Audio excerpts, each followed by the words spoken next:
y'all. Hi. How are you all? I'm good. This is the highlight of my week. Shall we start at the beginning? Sure. Yeah. Well, I'm gonna say, live stream, if you have questions, type them in the chat. And if you have questions, keep them in your brains. Yes. We will get to you. Okay. You want to start? Okay. So I guess. Well, introduce yourself. Hi, I'm Ben. I'm the guy who's making it happen in a sense. So. Yes. Okay. So the original. So starting at the very beginning, Allie and I have been in the same vocal studio for 2 years now. No, it's only 2. Alice is dead for me. I stand corrected. Yes. But what was it? Sometime around March, I think it was, Allie comes to me and is like, hey, could you play bass on the album that I'm recording? We're going to have SRT take care of it. The whole recording thing, you show up on the day, I'll do sheet music and bash out chords and come in and out, you'll be done. And I thought, great. And I casually dropped, hey, if you need any help on the recording side of things, I'm starting that up.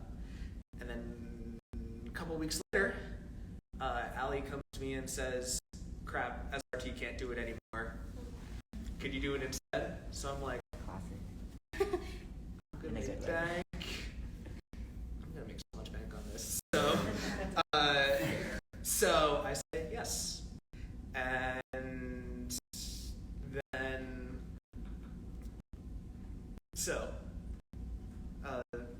actually no. Let's get to that. Let's see what's from your perspective. Away from there. Okay, so basically, that happened, and then we actually made a plan. Yes. So we started with laying down drums with a great drummer, John Grimm, and we all sat in a room together. Actually, Iger downstairs, and recorded some scratch vocals and keys and bass, so that we could all be like together as a little band. Yeah, I'm not a fan of recording metronome, especially with the amount of tempo changes in these sorts of tracks that Allie has. I would not have wanted to program a man for that, so we just decided to sit in a room, get takes in, and I only have enough kit to record one instrument at a time, so we basically just fed everything else into the system, and all recording those drums, pretty much. So, shout out also to Mr. Justin Post, who was recording assistant on that day. Yes. So then we spent that whole day on It was drums. 14 hours, something like that. And came back the same day and recorded a piano, so that it's actually piano, not keyboard. And that was that day. Very long. Still Niger. Still not So good. Niger. I did not see the sun that day. We just were, no one knows, sweaty. Yeah, and then so from there, we kind of pieced together the rest of the instruments and recorded the bass. We set up a few vocal recording days. We had friends, Nick Richetti and Beatria, play the guitar. Yes, icons. Who else? I think that's it. That's pretty much it. And yeah, we've been recording background vocals, which are just the two of us. Oh, yeah. And that's essentially the album and its sound. And now I have another 2 or 3 weeks just sitting at my laptop, just making it all sound together and cohesive. And then hopefully be done with that in 3 weeks, in which case I hand it off to her, and then she does promo and stuff for about 2 months. I've learned through the process that really you have to be everybody in the industry until you can get everybody else to help you, which is so crazy. Yeah. So like I'll be my PR manager, agent, whatever, until. Which is great because you tend to be good at everything. So not. You're welcome. But yeah, So the timeline of actually releasing the album, we're hoping for Labor Day weekend, and so I'm also trying to book a album release concert in the city that weekend. Because that's where I'll be. Honestly. Yeah. So yeah. What are you doing in the city? I will be at NYU. Yeah. Later. Yes. Yeah. What questions do you have? Richie. So you said you guys were in Iger, like downstairs a lot. And you guys were also using your equipment one at a time. How much of this process were you guys using your own equipment, your own like means, and how much were you guys like outsourcing other means? Oh, I own everything that I don't own everything that I record with, but I'm in charge of everything that I record with. So I think so. So you got mics, but then you have to get a thing to actually like power the mics and then feed them into the computer somehow. Everything but the mics I own, and that's been over the past year or so. I've been collecting things instead of having fun with friends and having a life. So then I own that. I also have like just enough mics to be able to get like a good sound like out of the drums if I need to. And then I also have kit from running the school's open mic night. I had kit from Allie. In the end, I think we had around like 13 or 14 mics all on the drums at once, which it looks like absolute trash, but when you listen to it, it's going to sound great. Yeah. But then once you go from there, every instrument thereafter is just one or two mics at a time. So really low maintenance sort of stuff. And then once everything's fed in, just mix the shit out of it. So. Were the background vocals like prearranged? What was the process of like having Ben and Nick come in and like doing all that? So the process was really collaborative. Ben and I essentially like would sit down with the song and be like, okay, let's play what we have so far, and be like, okay, maybe we have like a chord on this word, or we have like string vocals we've been calling them, which are just like She's calling them. I've been calling them string vocals, but just like pads underneath of like a harmonized like structure of vocals. Since we don't have an orchestra. But basically, yeah, we just go song by song and are like, okay, this is what it needs, and I might stand in the booth and be like, okay, let's do this. She says booth, it's literally just my closet.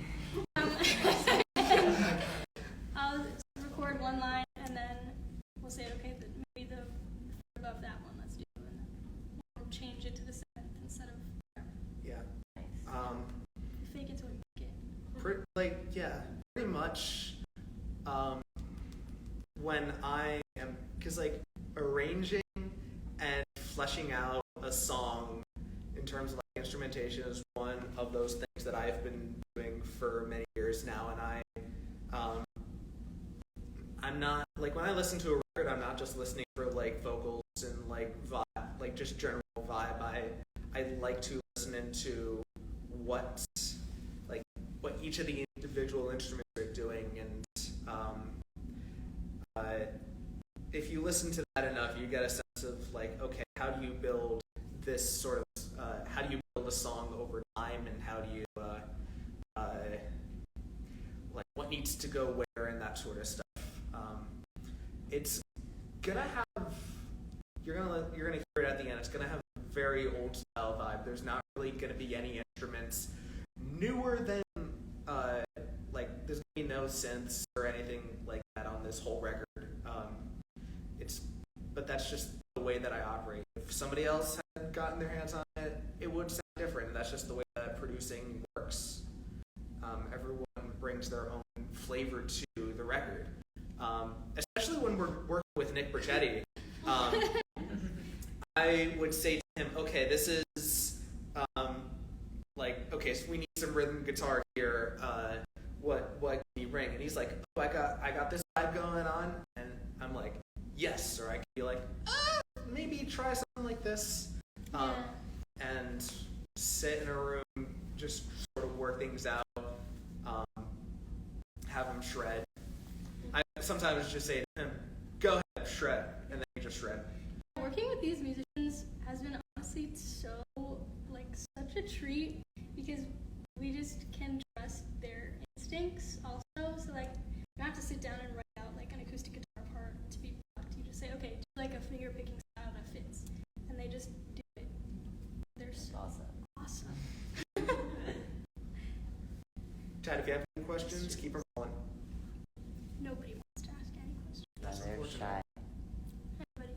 Are you planning on going on these Yes, that's a great question. I actually forgot that existed. But yes, the answer is actually yes. My friend Jamie, who is a parkey, is going to help me film a few music videos over the summer, especially for Man in the Moon. And then we're also going to make, you know how the Spotify has the graphics that are motion, but they're not full videos. Those two for the Spotify page. There is some video stuff happening. I have to make a content calendar. I've never done. Fire up. I've actually made that before. So if you want. I'll hit you up. Yeah. Fire up that TikTok account for once. Exactly. Post anything. If anybody has any Instagram, Facebook, Spotify, YouTube, TikTok tips, send them my way. Whenever you think of them, it will be so appreciated. We're out here. We're out here learning as we do. Yeah, that's basically the process. These songs have existed, some of them for 10, 15 years now. Yeah. It's so crazy. Okay, I have a question. Yeah. How did you? Okay, because I'm just curious, because I know how I would have done it, but I'm curious what your process was for transcribing all the songs that you sent me.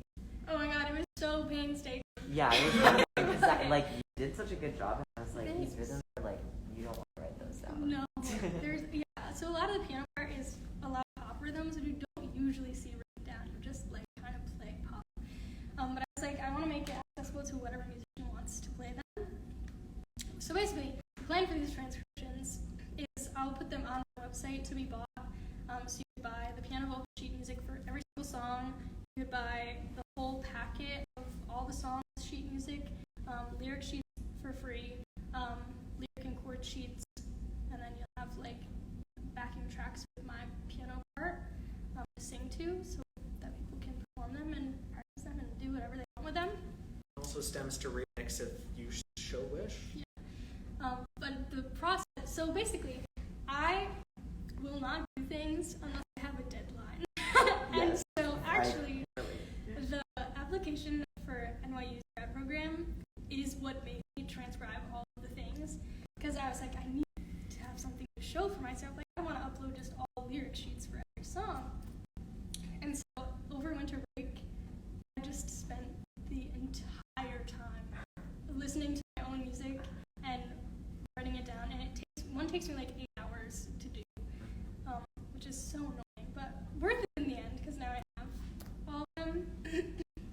But usually I start with piano, or I'll write the chords out in Sibelius so that I have the layout for myself, and I know I haven't missed anything or whatever. And then I'll start with the piano, put the vocals on top. Sometimes if the vocals are very specific and the chords are just pop chords, I'll start with the vocals first and then do the chords. It makes sense in my brain that way. What would you do is basically just chords without much embellishment, so that's how I did that one. And same with the piano losing, I'll do that way. Yeah, it takes me a long time. That honestly makes me feel great, because I feel it also takes me a long time to do it, but I'm it's just You just have to do it. It also is annoying because I feel I'm a person that really likes to sit around can't do that when you're listening actively to something that you need to be like accurately writing down. Whatever. I hate to be that guy, but if you want to save so much time, you could literally like plug your keyboard into True. thing, play it, Yeah. and then rip it out of whatever DAW you have and just plug it in. That would be It just easy. works.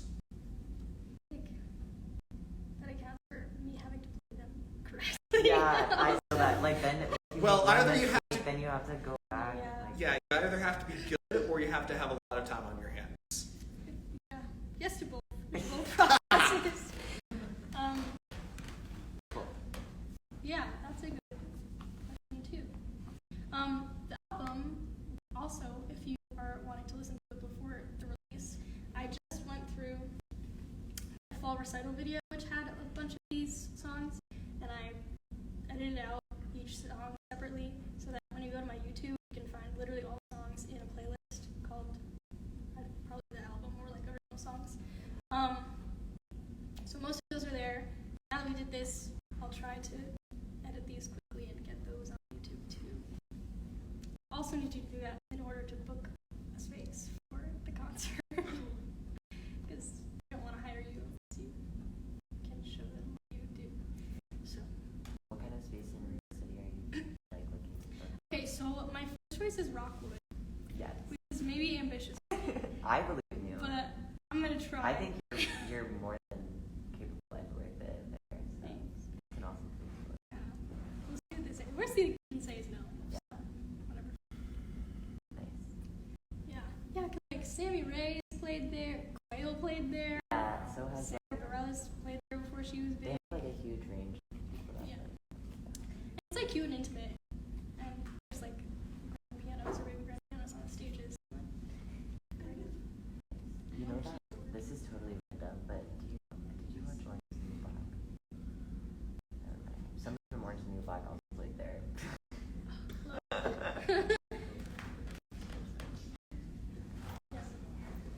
Okay, if you have questions, let me know. If you have questions, any of you on live, let me know. You can DM me, or I think my email might be connected to my Instagram. I don't know. I'll make sure it is though. Yeah, hit me up, ask me questions. If you want to collaborate on music writing and or video making and or whatever else, I'm down for all the things. So, thanks for listening. Yay. Chatting. Good. Bye. Thanks so